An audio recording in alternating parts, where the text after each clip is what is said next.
Pozdravljeni. Pred časom je nekdo izmed vas izrazil željo, če bi lahko pokazal zbirko mojih maket. In danes smo tu, da si bomo ogledali četrti del vsega tistega, kar se nahaja v moji, imenujmo jo, garaži.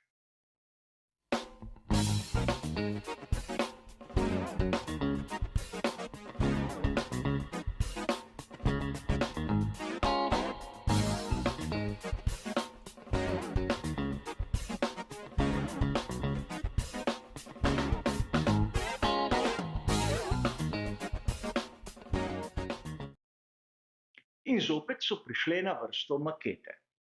Namreč verjetno ste opazili, da v raznih prispevkih kaj pokažem, pravzaprav z uporabo določene makete, ki mi pomaga razložiti kdaj pa kdaj malce bolj zapletene komplekse.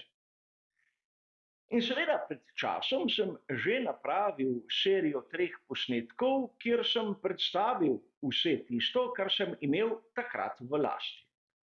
In to je bilo okrog novoletnega časa, ko smo imeli lepo priložnost pogledati, kaj vse sem imel takrat na razpolago. In bila je serija 3 prispevkov. In kot običajno, bližnjico do njih boste dobili v samem opisu. Kolikor vam je všeč ta četrti del, vam priporočam, da si ogledate še prve 3. Danes, kot ste razumeli, si bomo ogledali samo vse tisto, kar je novega, in je kar nekaj. Čeprav vam priznam, da vsi novi nakupi niso tako dragoceni ali kvalitetni, kot so deli v marsikateri zbirki vseh, ki sledite mojemu kanalu. A vseeno, tudi tokrat upam, da boste videli kaj zanimivega. In seveda, da bomo imeli nek red v prikazovanju, bomo šli kronološko od 50 let pa skorajda do današnjih dni. Priznati pa moram, da sem dobil lep vir maket, predvsem v merilu 1:24, ki so izhajale v italijanskih kioskih. A dobil sem vir, kjer so bile makete vrnjene proizvajalcu, in seveda po izdatno znižani ceni.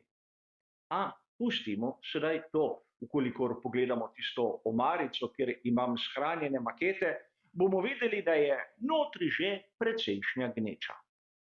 In verjetno marsikdo izmed vas je opazil v raznih posnetkih, da sem postal lastnik makete Alfe 158.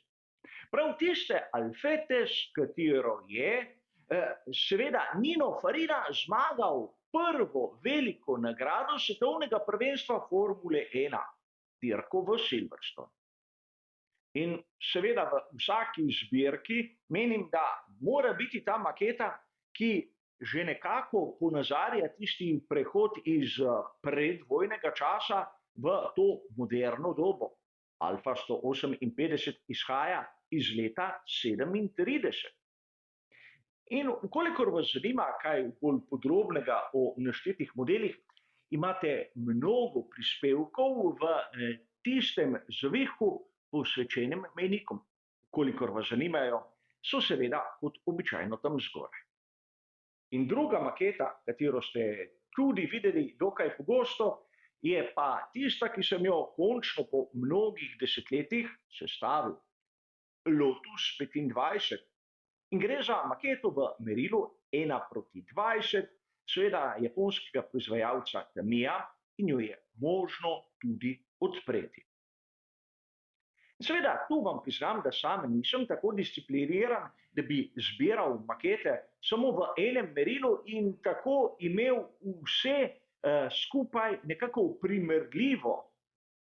A vseeno razumemo lahko, da tudi s tem, ko hočem prikazovati zadeve, je potrebno kdaj pa kdaj malce zadeve obrniti na tisto stran kvantitete, kot gledati samo na kvaliteto.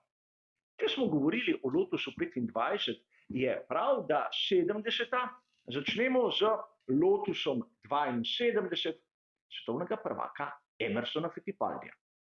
v meni izjemno ljubi barvni shemi John Player Special in seveda znano je, da je Lotus moja najljubša ekipa v celotni Formuli 1. In seveda Lotusa 72 imam tudi v manjšem merilu, 1:43, ampak brez skrbi obdržal bom oba. In če smo govorili o Emersonu Fittipaldiju, ne moremo mimo drugega bolida Formule 1, s katerim je postal svetovni prvak McLarena M23. Seveda, McLaren M23 je bolj povezan s tistim naslovom, ki ga je dosegel James Hunt leta 1976, in tudi ta izpeljanka je v moji zbirki. Pravzaprav, ko sem dobil priložnost imeti oba, sem se takoj odločil, kajti tu lahko vidimo praktično začetno in skorajda končno verzijo tega modela in nam pokaže marsikaj. Poleg tega iz sezone 76 imam tudi bolid Nikija Laude, torej Ferrari 312 T2, in seveda zadeva, ki ste jo videli, poleg še ene makete, ki je prav tako iz tiste sezone. Tyrrell P36, znani šestkolesnik. Prav pred kratkim sem napravil animacijo v stop motionu, kjer so se ti trije bolidi prehitevali eden drugega. Šlo je za poizkus, kajti v bodoče bom razno dogajanje na progi lahko ponazoril s to tehniko in maketami, ker običajno, ukolikor uporabljam posnetke, ki jih predvaja televizija, sem v trenutku blokiran. In to je ena izmed variant, katera nam lahko pomaga nekako zaobiti te ovire. A sedaj sta na vrsti še dve maketi, ki verjetno marsikoga izmed vas bosta tudi presenetili. Namreč ne gre tako za znana bolida in imata vsak svoj pomen, da sta v moji zbirki. Najprej March 751. Tisti March, s katerim je Vittorio Brambilla zmagal veliko nagrado Avstrije leta 1975. In tu je zgodba verjetno izjemno osnovna, a verjamem za marsikoga tudi zanimiva. Ko sem bil majhen otrok, mi je oče kupil igračo Polistil, ki je bila pravzaprav posnetek tega bolida.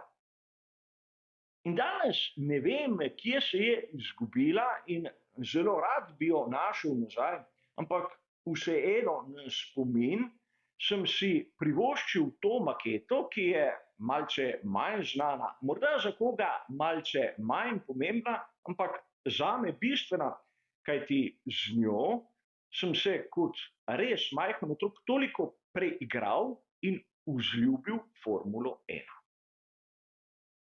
In sedaj pa še druga rahlo eksotična maketa je seveda Renault RS01. Gre za prvi bolid, ki je imel turbomotor in seveda, če se gleda samo na rezultate, ni dosegel absolutno nič. A prav v današnjem času je še kako zanimiv. Je prvi s pneumatikami Michelin in radialno konstrukcijo. Vozil ga je Jean-Pierre Jabouille, ki je bil tudi eden izmed inženirjev. In kot zanimivost, drugi inženir, ki ga je pomagal narisati, je bil André de Coutances, glavni dizajner pri Alpinu takrat, kajti Renault Sport je praktično ekipa, ki je nastala z združitvijo takrat v 70-ih Alpina in Gordinija.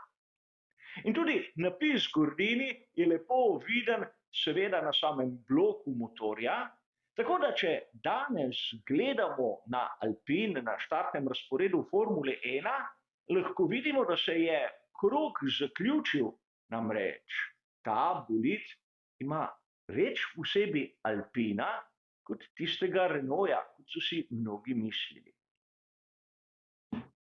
In tako gremo naprej, namreč leta 1978 je prišel na prizorišče legendarni Lotus 79. A verjetno tisti bolid, ki je meni najljubši, kar se tiče oblike, kar se tiče rezultatov, kar se tiče revolucionarnosti, seveda govorimo o talnem efektu. In tu ga vidimo prav s tisto številko 5, ki jo je imel Mario Andretti. Čeprav je znano, da je bil meni bolj pri srcu Ronnie Peterson kot voznik, ampak sedaj, ko sem dobil to maketo, v bistvu se nisem mogel ji odreči. Ampak z iste sezone je tu tudi Brabham. Tisti številko 1, ki ga je vozil Niki Lauda in znamenito vetrnico na menjalniku zadaj. Tudi o tej maketi sem že govoril prav v posebnem prispevku, ko sem opisal ta model. A vkolikor ste spremljali tisto predhodno predstavo, sem vam omenil, da imam kar nekaj starih modelov še v škatli. In enega sem uspel sestaviti. To je Tyrrell 008 z voznikom Patrickom Depayejem, ki je leta 1978 zmagal veliko nagrado Monaka. Seveda v tem primeru ste lahko opazili, da je maketa malce manjša. Ni 1:24, ampak 1:28. Kot sem povedal, nisem discipliniran. In če gremo še malce naprej v 80. sta tu dve zanimivi novosti.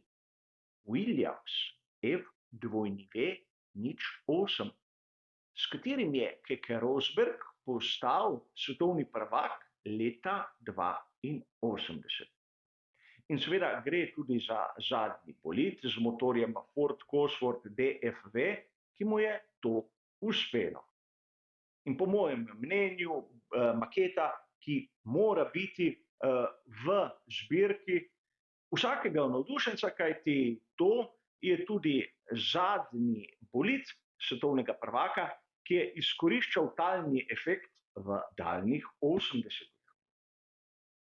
In seveda začenja se tudi malce doba modernih bolidov z McLarenom MP4/2B, s katerim je prvič postal svetovni prvak Alain Prost. In seveda to je le eden izmed mnogih, s katerim je Prost tekmoval v svetovnem prvenstvu, ampak menim, da je zanimiv prav zaradi tega, ker ga mnogi malce pozabljajo. Če gremo še malce naprej, v 90-ih je edina nova pridobitev Benetton B 195, s katerim je Michael Schumacher postal drugič svetovni prvak. Po mojem mnenju izjemno skladen model, tudi z lepo barvno shemo in zakaj pa ne, tudi on bo še kako prišel prav v kakšnem prispevku, v kakšni predstavitvi. Še malo in bomo pri koncu, obljubim. A verjetno bolj poredkoma se vidi, da kaj pokažem na tem McLarenu MP4/23. To je tisti bolid, s katerim je Lewis Hamilton prvič postal svetovni prvak leta 2008. In seveda imam tudi tistega, s katerim je zadnjič postal svetovni prvak. Gre za Mercedesa W11. In verjetno ste opazili, da bolj pogostokrat uporabljam njegovega predhodnika W10, namreč ta v črni barvni shemi je res slabše viden na posnetkih. A vmes enega in drugega ne smemo pozabiti niti na tisti Red Bull, s katerim je Max Verstappen zmagal na prvi dirki za ekipo na veliki nagradi Španije leta 2016. Zopet bolid, ki je zanimiv, ki ima neko ozadje v zgodovini in ki nam kaže, kakšne so bile na primer tudi tehnične spremembe med letom 2000. 2016 in 2017. In za konec še dva Ferrarija. In priznam vam, tudi ta dva sta iz tistih zbirk, ki se jih dobi v italijanskih kioskih, le da sta oba prvi številki, ki so ponavadi res po nizkih cenah. In seveda prvi, ki sem ga dobil za 5 evrov, je Ferrari SF1000 v tisti posebni barvni shemi iz velike nagrade v Mugellu. In priznam, to je edini 1:43, ki sem ga v zadnjih 2 letih in pol kupil. In predvsem zato, ker ga nisem imel v zbirki in ker je bila cena res ugodna. Nekaj več kot 10 evrov je bil pa njegov naslednik Ferrari SF21. Seveda maketa, ki je bila številka 1 v zbirki bolidov Scuderie Ferrari, kjer vam pa moram nekaj povedati. Nadaljnje številke, kot sem jih videl, niso bile takšne kvalitete, kot je ta, čeprav je bila cena 3-kratnik. A ni važno, v moji zbirki se je našel prostor za ta bolid, ki mi mnogokrat pomaga prikazati tisto, kar se seveda dogaja na progi. In tako, prišli smo do konca tudi tega 4. dela predstavitve mojih maket. Seveda, čez nekaj časa upam, da bo sledil tudi 5. in morda nekoč 6. Čeprav, kot ste videli v omari, kaj dosti prostora ni več ostalo. A za danes bo to vse. Hvala za vašo pozornost in nasvidenje.